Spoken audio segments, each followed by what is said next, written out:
Good afternoon, everyone, and thank you so much for joining us. We're at the start of the program, so if I could invite Mr. Sunjoy Joshi, Chairman at ORF, to join us on stage and give the welcome remarks. Mr. Joshi.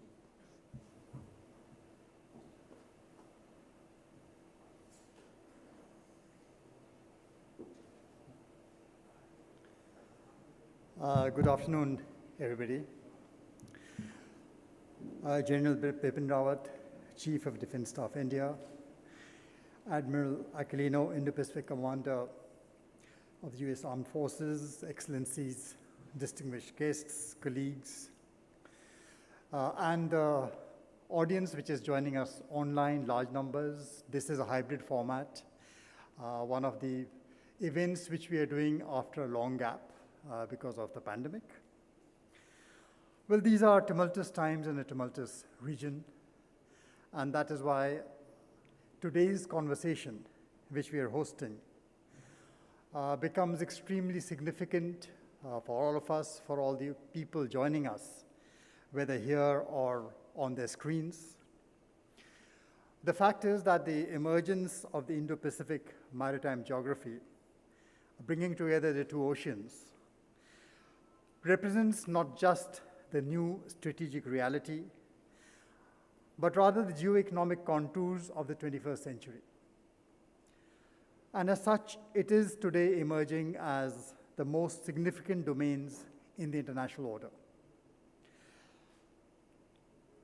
In more ways than one, the US has always been the prominent non-resident power in the region, and today many other actors are looking to be present here in various ways. And the impact of the evolving dynamics has not been lost on New Delhi, which has moved significantly to refresh its strategic stance and align itself with the momentous changes which are taking place in the larger strategic environment. And India has definitely moved quickly to expand its focus solely from threats emanating from its continental borders, deeper into the maritime space. And India's own approach towards the Indo-Pacific today is shaped by the changes which are happening in the region, and particularly the Indian Ocean region and South Asia. So for India, there's growing partnership with countries such as the US, Australia, Japan, France, the ASEAN. It forms the core of its Indo-Pacific policy. The fact is, yes, the rise of China and its expanding economic, political, and military engagements from Europe and Africa to Asia and the Pacific, and the constant saber rattling, whether it be in the South China Sea, the Taiwan Straits, the Senkakus, or across the Himalayas and the LAC, have made it the largest, not just most significant actor, I would rather say the disruptor in this space. Now, countries in the region share their growing concerns about the free and open Indo-Pacific and the rules-based international order. I mean, that is what binds us together. The US has seen a transition from President Trump to President Biden, but as far as Indo-Pacific is concerned, the growing convergence between our sides only has grown stronger, and the Biden administration has moved extremely quickly as soon as it took office to emphasize what its security alliances and the larger alliances mean in the region and across the world. So there have been many recent visits this year. The US Defense Secretary, Lloyd Austin, the US Secretary of State, Anthony Blinken. We have Admiral Aquilino here with us today. External Affairs Minister Jaishankar, during his remarks prior to the bilateral meeting with the Secretary of State, had highlighted that our interests are shared, our concerns are similar, and our convergences are strong. And the fact of growing convergences is what holds us together. And I think these convergences are only going to get stronger, they are getting stronger. The growing convergences between India and the US have now outlasted the tenures of several governments on both sides in both our democracies. And especially in the last few years, our relations have grown both legs and wings. They've grown both bilaterally and through the various multilateral platforms in the Indo-Pacific. The various strategy documents on the US side have also stressed the need for strengthened relations. The US State Department has very vehemently said it supports India's emergence as a leading global power and a vital partner in efforts to ensure that the Indo-Pacific is a region of peace, stability, and growing prosperity. Recent events have demonstrated how the arrow of time has the ability to upturn the best of intents and upturn the largest, biggest geopolitical considerations. And the experience of Afghanistan, no doubt, has left many lessons in its wake for all of us. Lessons on the scope and dimensions of the partnership, on strengthening consultations and coordination, on interventions and global partnerships. Should these lessons be learned, they only underline once again our growing convergence in the Indo-Pacific. A convergence that has the potential to drive India-US engagement not only regionally, but into the global level, far deeper. So where we stand today, 25th August 2021, I can really think of no two better people than the ones addressing us today to discuss all this and much more. So thank you all for being here. With this, may I invite our guests, General Bipin Rawat and Admiral Aquilino, onto the stage here. So.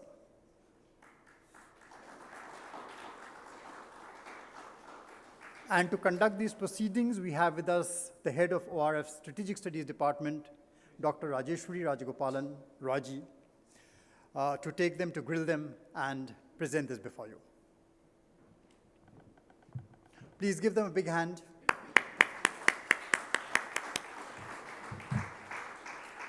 So over to you, Raji.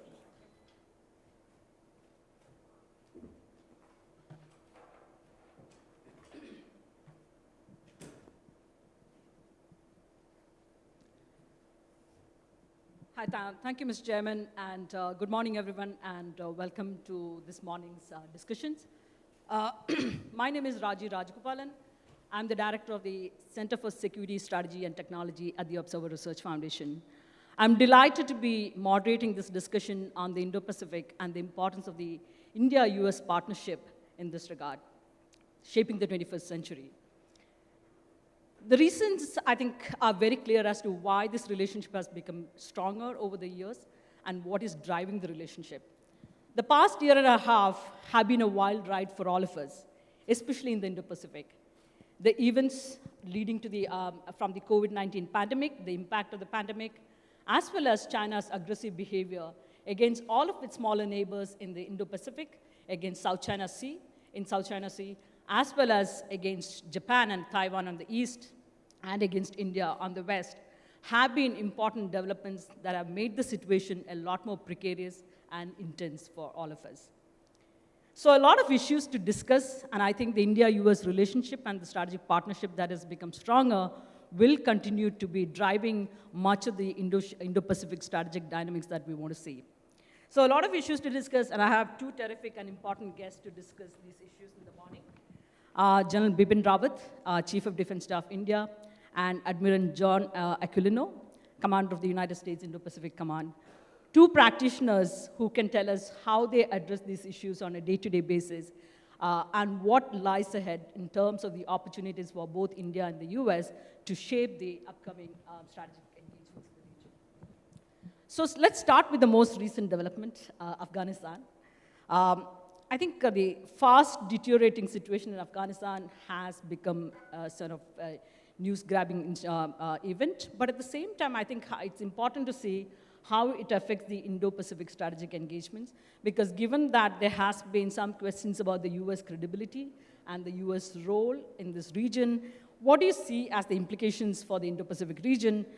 Should the US partners and allies be worried about the US commitment and role in the Indo-Pacific region? Maybe given that much of this, we are talking in the context of the US exit, the US withdrawal from the Afghanistan. Let me start with Admiral Aquilino. Well, thank you very much. I first have to thank General Rawat for spending time and for the tremendous hospitality that I've gotten here in India. It's my honor and pleasure to be back in here and meeting with his staff and the team. And I'd like to thank the ORF team, specifically Mr. Joshi, Dr. Saran, and Dr. Rashwani. Did I say that right? Close enough? Thank you. I really appreciate the team coming together and allow us to speak on this important topic today. It was very important for me. India was my first trip planned when I took over, and the critical partnership that exists is the reason. So I'm happy to be here. Thank you very much.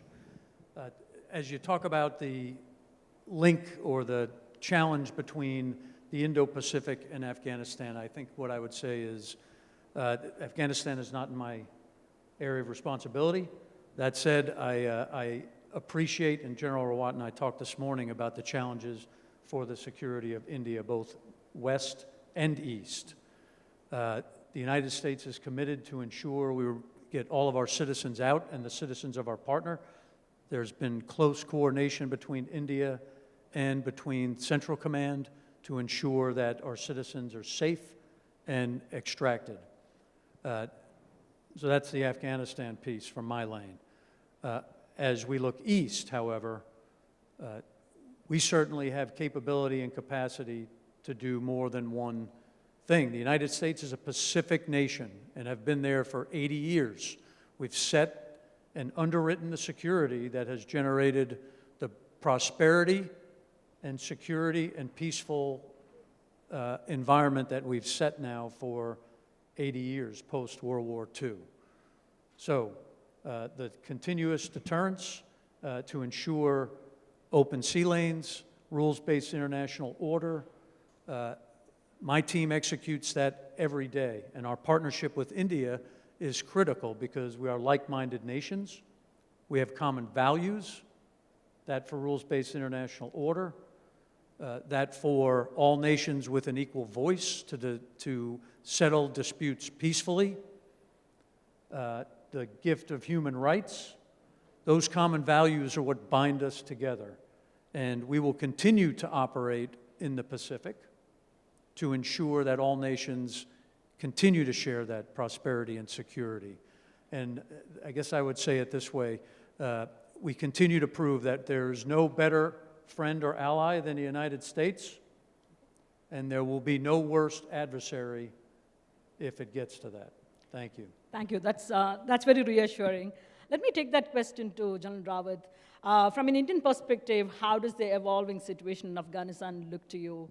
And surely we expected this to happen, but the pace at which some of these developments have unfolded, has there been any surprise to you, or how are we dealing with the situation, and what are the kind of challenges that we look at in terms of looking ahead?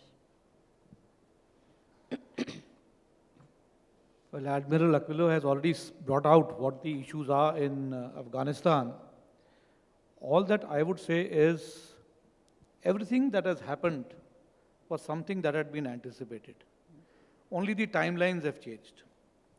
So as from the Indian perspective, we were anticipating a Taliban takeover of Afghanistan. We were concerned about how the terrorist activity from Afghanistan could overflow into India. And so to that extent, our contingency planning had been ongoing, and we are prepared for that. Yes, the timelines have certainly surprised us because we were anticipating this thing happening maybe a couple of months down the line, but it is pretty much the same. It is the same Taliban that was there 20 years ago. The news reports and reports from the expats who have come from there are all telling us the kind of activities that Taliban is into. All that has happened is that the partners have now changed. It's the same Taliban with different partners. How does it affect the Indo-Pacific region? I think Indo-Pacific is in a different plane altogether. Dealing with Afghanistan and Taliban and terrorism from that perspective is something which we are all together fighting the global war on terrorism. This is something which was announced many years ago. So I think the Indo-Pacific issue is a different issue. It is all talking about freedom of navigation on the Indian Ocean and the Pacific Ocean region, irrespective of what the seas or oceans are called by whatever name. We just want freedom of navigation. It also involves, with the kind of ecological imbalance that is happening, the kind of disasters we are witnessing in these areas, there are a large number of nations in this region which can be considered as the haves and the have-nots. But everybody gets equally affected by these disasters. So how can we all come together, bring support to the nations who are amongst the have-nots, need support? And therefore, I think if we have a grouping of nations in this manner and we have strategic partnerships in this manner, we can come to rescue people who get affected by this.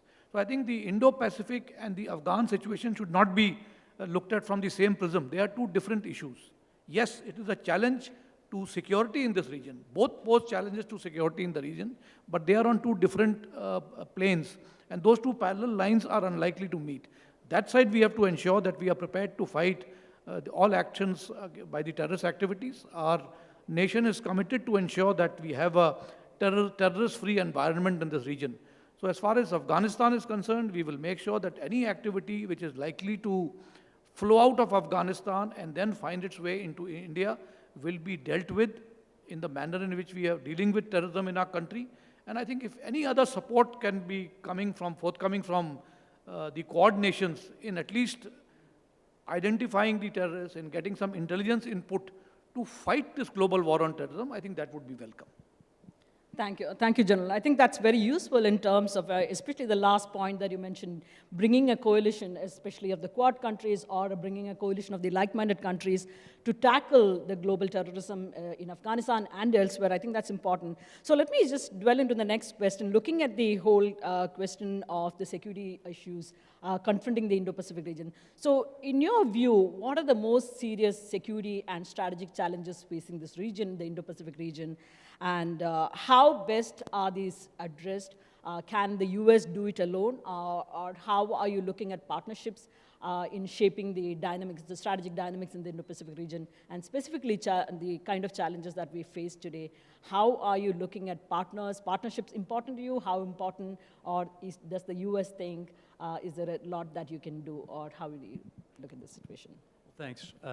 So there are many challenges. I think General Rawat just brought up the issue of freedom of navigation, but the greatest challenge that I see, and there are many, right? So my secretary has identified the Indo-Pacific region as the most consequential region for our future, and also the one with the most challenging security concerns. The attack on the rules-based international order that allows freedom of navigation for all is certainly one of those critical challenges, and it's foundational. Again, you heard General Rawat talk about it a little bit. That freedom of navigation allows 2/3 of the world's economy to flow through the South China Sea. 1/4 of the world's liquid natural gas flows through that area. It is critical for the prosperity of all the nations, and when it is challenged and potentially confronted, that will negatively impact all the nations in the region. So those are the foundational security concerns that I see. Now, there are many more. There is economic coercion. There's corruption. There's challenges that the Indians specifically are seeing with regard to sovereignty on the line of actual control. There are rules against the people of Hong Kong that challenge the region. So there's no lack of security concerns. Taiwan is being pressured via air and maritime execution or operations. Now, to get after it, partnerships, alliances, and like-minded nations operating together is foundational. The U.S., we are all better when we operate together. So you've heard my president and my secretary talk about the importance of our relations with our allies, partners, and friends. And those will ensure that common voices for the common benefit of all are the way we get after that.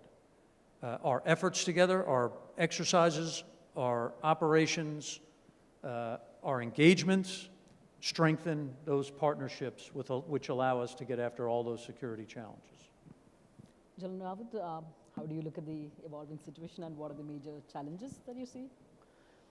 Yeah, I fully agree with what the Admiral has said. You know, when we talk about the Indo-Pacific region, we are basically looking at strategic partnerships between the nations which form this Quad to ensure that there is complete FONOPS in this area, that is freedom of navigation on these oceans, within the international rule-based order. Now, what does it imply? As brought out, large amount of trade happens in this area, and trade is actually linked to economic development. This is a region which is witnessing economic development. All the countries in the Asian subcontinent, and including Southeast Asia, are now evolving economies. Now, any disruption in the trade imbalance is likely to lead to, the development process in those nations. So therefore, we want freedom of navigation happening, but what does it imply? We want that there should be complete neutrality on the seas and the oceans in this region. But what happens when somebody attempts to challenge this neutrality? What is then going to be the action by the Quad nation is something I think which we have to debate and think about in the future.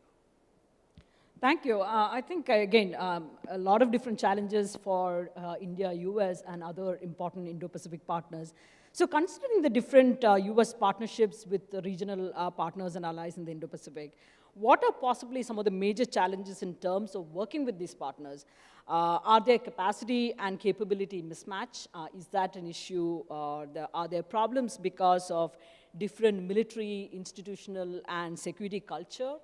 Or more significantly, is there a kind of a mismatch in terms of the threat perception? And just to give you an example, China, for instance, is the major concern for all of us. But I think there is, even as China is the major focus, there is a mismatch, slight mismatch. I'm not sure that it's a huge problem, it's any hindrance. But in terms of the US or the Australia, for Japan, the major focus is on the Pacific. But for India, rightly so, the focus is on the Indian Ocean. So is there any sort of a mismatch in terms of the threat perceptions and how we sort of address these challenges in the coming years? I think I would tell you, I have almost no concerns about being able to operate together. So many, many examples of the like-minded nations that we discussed coming together and operating, whether it be Malabar that's executing right now. So the Quad nations operating, training and operating and exercising together, whether it's the trilateral operations that we do, US, Japan, Korea, whether it's ASEAN nations operating together, whether it's the Rim of the Pacific exercise with 27 nations the last time operated pre-COVID coming together to be interoperable. And if there were any challenge at all, I would say that interoperability is the one that I would highlight. We overcome it all the time. It would be great to get better at it, but what we would strive for is to be able to quickly come together and be interoperable at any point in time, to be able to respond to humanitarian assistance events or in time of crisis, should we need to operate together. So again, no concerns about many, many nations operating effectively across the entire region, whether it be Indian Ocean or Pacific. The continued effort towards interoperability is one that we have to continue to work. And again, General Rawat and I talked a little bit about this this morning. Having the same equipment really helps. Absolutely. And we continue to work together to try to make it as easy as possible to be interoperable. Absolutely. From your perspective, how do you look at the US partnership, and have you, in terms of the security culture or the mismatch in threat perceptions, or have there been any issues, or we are on a strong footing and it's only going to grow? How do you look at that relationship? See, firstly, I would like to say that, the waters in the oceans, they flow from one ocean to the other. They don't follow boundaries. These boundaries are all man-made. Indian Ocean and Pacific Ocean Therefore, I think when we talk of trade and freedom of navigation, we need to look at Indian Ocean and the Pacific Ocean as one entity. Because you cannot have trade happening only in the Indian Ocean region and somebody else controlling the Pacific region. So it has to be Indo-Pacific. And that is why I think we have referred to this as Indo-Pacific region. Now, when we are talking of all the other issues, of course, as of now, the Quad, as I said, is specifically a strategic partnership between 4 nations for FONOPS and for the freedom of navigation high seas, and of course for, I said, disaster mitigation, which I said is happening a lot because of ecological changes that are happening. But to be able to support each other, firstly, we have to understand each other. We have to understand the language that we talk, and when we talk about the language, it is military parlance, what we talk is military parlance. And that is important to understand. And that can only happen if you have frequent, constant engagement with each other. And that is what we are attempting to do. That if the militaries of the Quad work together, talk to each other, and as the Admiral also brought out, there has to be some commonality of equipment. Your signal communication equipment can only talk to each other if you're talking in the same frequencies, in the same wavelength.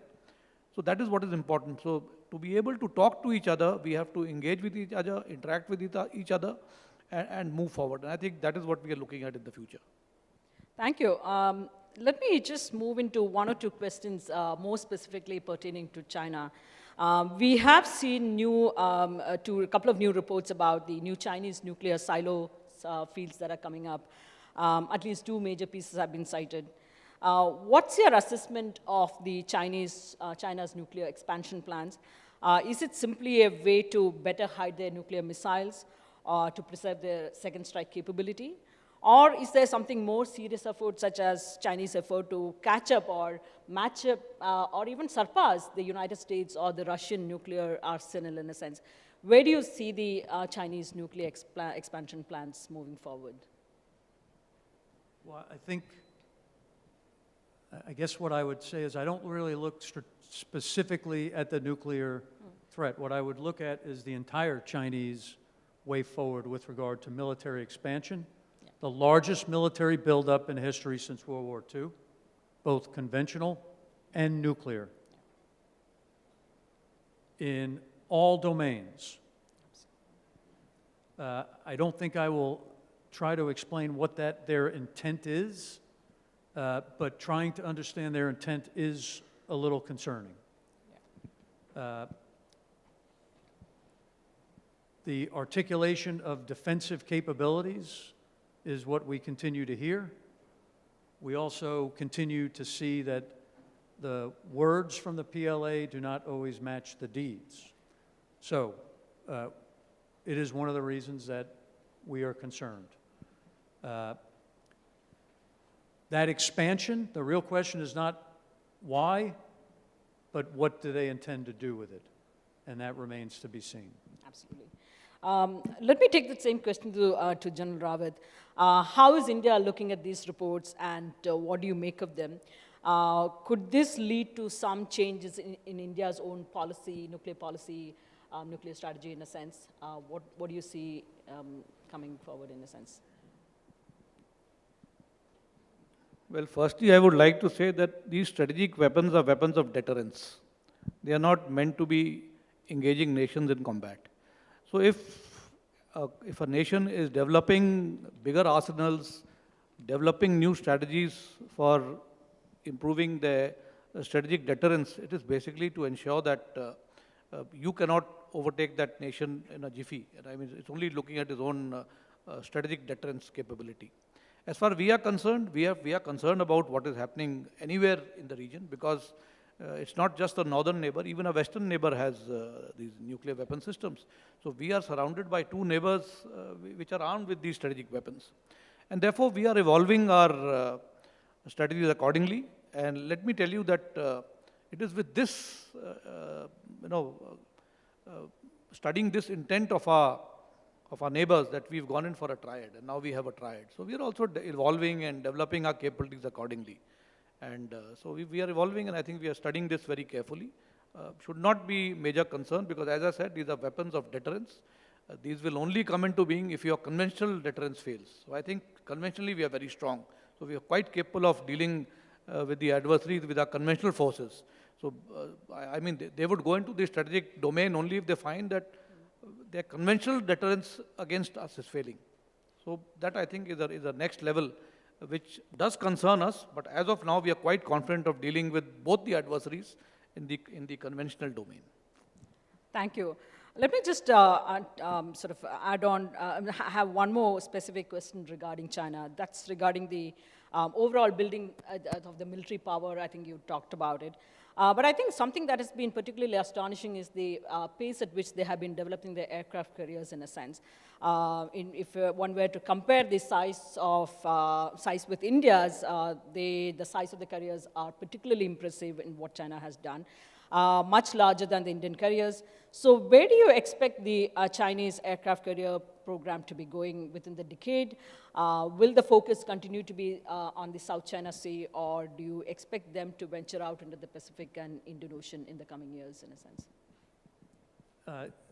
As we talked about it, the carrier program is certainly one of the programs that we've seen the largest growth. Yeah. From the initial purchase of a former Russian carrier and then indigenously produced second one. We believe the third one will be a much larger carrier with catapults, flat deck for catapult-assisted takeoffs and then landings. Clearly a desire to build a larger, more capable carrier force. And this goes back to the question with regard to the strategic issue we just discussed. They could operate anywhere. I can't predict where that will be. They could be off the coast of India. They could be off the coast of the United States. And the question, again, is not what are they going to do with them or where are they going to go with them, but what do they intend to do with them. General Rawat, how do you look at the Chinese expansion of the naval power in general, but again, more specifically on the aircraft carrier program, because our numbers also are an issue, so how do you look at the situation? Yeah, we are seeing their Navy expanding exponentially. I think today it is possibly the largest expanding Navy in the world. And we surely see the threat also emerging in the Indian Ocean region. So therefore, we have to also counter this threat by ensuring that we also develop our naval armada accordingly, ensure that we are able to take control of at least the Indian Ocean region and the Indo-Pacific, along with the other strategic partnership that we are evolving. So that is very important for us, and I think that is being given the right impetus by our government to ensure that we see that we are capable of defending the high seas and our interests in the Indian Ocean region, and I would say in the Indo-Pacific. Well, certainly the carriers that the Chinese are building are not just for the Pacific or the South China Sea. They will definitely foray beyond that because they are aspiring to become a global power, and if that is their aspiration, then we will see these carriers all over the oceans. As the Admiral mentioned, they may be on the coast of America, they may be South America, they could go into the African subcontinent, all over. But our concern as of now is the Indian Ocean region to make sure that we are able to take care of our concerns. And I think to that extent, I think our Navy has been given a fillip and we are moving in the right direction as of now. Okay, thank you. Next, let me just go into the Quad a bit. After a gap, I think we saw the participation of the Australian Navy in the last year Malabar exercise in November. Call it by any name, you can call it by Malabar, but essentially it was the Quad in action in a sense. So where do you see the Quad going in the coming years? What are the kind of activities that they will undertake? Clearly there have been significant shift even within India, especially among the elite opinion on the strategic threat posed by China and how India must respond. There have been even calls to sort of militarize the Quad in a sense, to jointly operate. We have been operating together, but go beyond the joint exercises to something more concrete. So what are the kind of agenda that you can see that the Quad nations will take up? Can we think about possible coordination mechanisms and some sort of a division of labor? It's along the way, it's not something that immediately will happen, but can you think about better coordination and division of labor? Every country doesn't have to be involved in every single theater, but so some sort of coordination mechanism can evolve among the Quad countries in dealing with the challenges? Thanks. So the coordination across the Quad nations, at least from a military perspective, happens every day. Okay. So the coordination and linkage within our staffs and our teams to be able to operate when and where we choose. It was very gracious of India to host Malabar and invite the participating nations. I would see in the future there could be other nations that plug in as long as the 4 nation leaders would concur with it. I don't believe the Quad is limiting, and it's just one example of the many ways that like-minded nations can operate together. It's especially valuable, however, for 4 high-end nations with military capabilities to be able to come together, interoperate, and participate in operations like this. I could see it moving as currently executed in the Pacific for phase 1. It goes over to the Bay of Bengal for phase 2.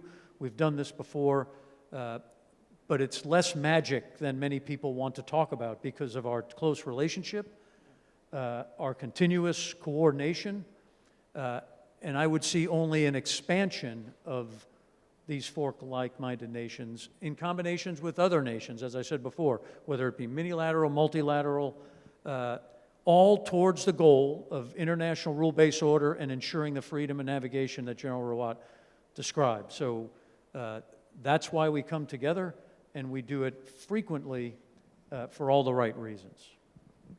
General Rawat, your ideas on how the Quad countries can shape up the agenda in the coming years?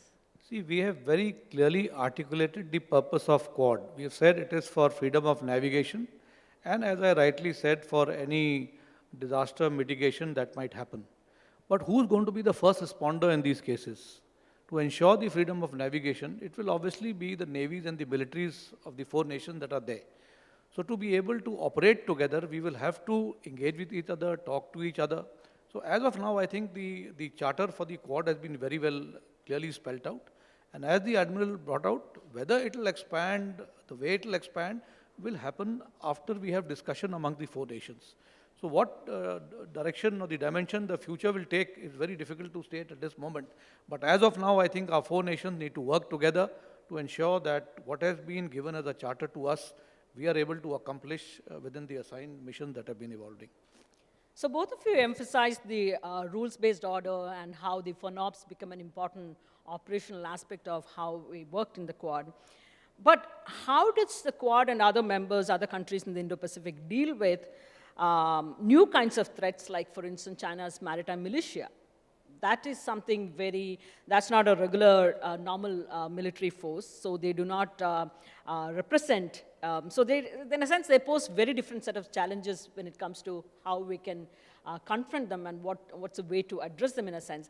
So this is mostly in the South China Sea, but it's also beginning to feature a lot more in the Senkaku side as well. But I think one can only expect this to happen in the Indian-Ocean areas as well. So how do you look at the new maritime militia?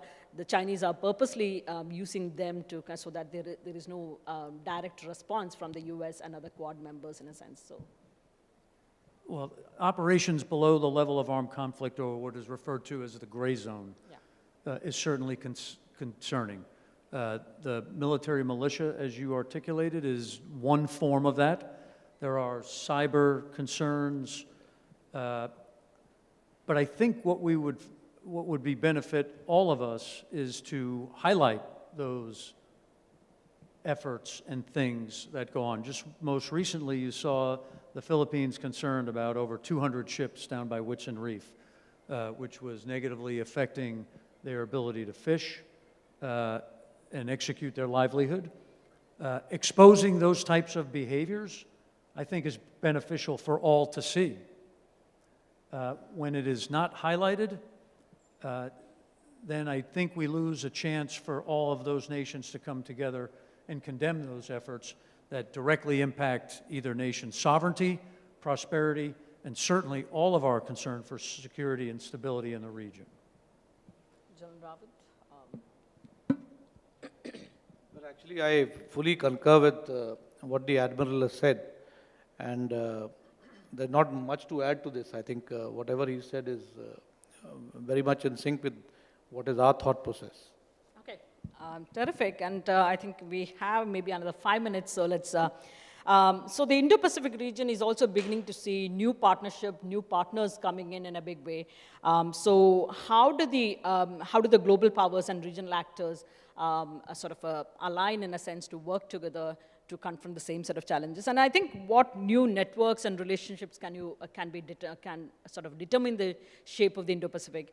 Particularly, I want to know how are we sort of relating to the new actors in terms of Europe. It's good to have their political support, but I think you are seeing more than a political support in terms of them sending their ships and so on and so forth.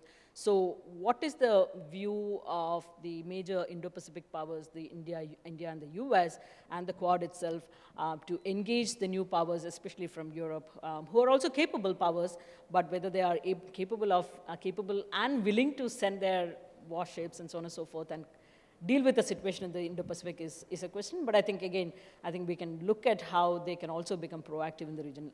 Your thoughts on that? Yeah, I think what you're seeing is a recognition by all of the global nations of the strategic importance of this region for economies, for free flow of trade. The EU is just as impacted if you were to think about a blockage of trade in this part of the region. So again, we welcome all like-minded nations who want to operate in accordance with international law. We welcome the Queen Elizabeth. It's a good example of, again, what I think right looks like. So you have a British warship with US aircraft embarked. You have a Danish escort ship and a US escort ship. And as they steam through, they've operated by, with, and through a variety of nations in the region as they've come through, with open arms, peacefully. And that, to me, is kind of what I think the future looks like. General Rawat is probably looking at where he might be able to have an opportunity with Queen Elizabeth to challenge that interoperability and familiarness with our other like-minded partners and allies. So to me, it's just a great example of what the next step looks like, how we expand our cooperation, how the 4 nations of Malabar could potentially add a nation here, there, and expand our efforts. So it's just a really good example of both the strategic nature and what I think you'll see more of from the militaries in and out of the region. Okay. So your thoughts? Yeah, when you look at the Indian Ocean region or the Indo-Pacific, there are nations outside this region also which have interests in this area. Interests not just because of trade that they are doing with nations in this region, but also because of some historical linkages that they've had in the past. And as far as India is concerned, we do carry out a lot of bilateral engagements. So nations which wish to operate in this region, because as I said, because of ensuring that they support freedom of navigation or because of their historical past, we do carry out joint exercises with them on a bilateral level. So if the UK is sending its the carrier group here, the Queen Elizabeth, we will certainly participate with them and exercise with them. We've done so with many other countries. We've done this with the Russians as well. We've done it with French. So we are doing it with anybody who is willing to come to this region with a common cause. And the common cause is FONOPS, as I said, freedom of navigation, ensuring that we are able to operate together, because you never know which naval ships may be here in the region when some disaster strikes or something else happens. So you should have the capability and the capacity to deal with them at that time, because all of a sudden if you find you have to interact with a particular nation, it is not easy unless you have not interacted or conducted exercises with them in an earlier time frame. So that is more important. So during peacetime, when everything is hunky-dory, it is better to engage so that you are prepared for the worst when the situation arrives, and if you are expected to then act or react to a particular situation. Thank you so much, both to Admiral Aquilino and General Rawat. I think this has been a very, very rich discussion, and we couldn't have had two better people, the two practitioners, to talk to us about the challenges and the strategic challenges that are faced by all of us in the Indo-Pacific region. And some of the key terms that I keep hearing again and again is, one is the freedom of navigation operations, FONOPS, and the rules-based order, ensuring the rules-based order, and interoperability. And I purposely did not keep the India-U.S. partnership today, this discussion, in a strict bilateral sense, because I think the relationship needs to be kept in a broader framework of the Indo-Pacific. We should not lose sight of the bigger challenge that are faced in the region, and the commonalities that bring us together, the shared vision of the Indo-Pacific. So thank you so much for sharing your time with us and sharing your insights with us today. I would invite two of my younger colleagues to come to the podium to offer a token of appreciation to our guests today. Thank you. Pulkit and Sitara.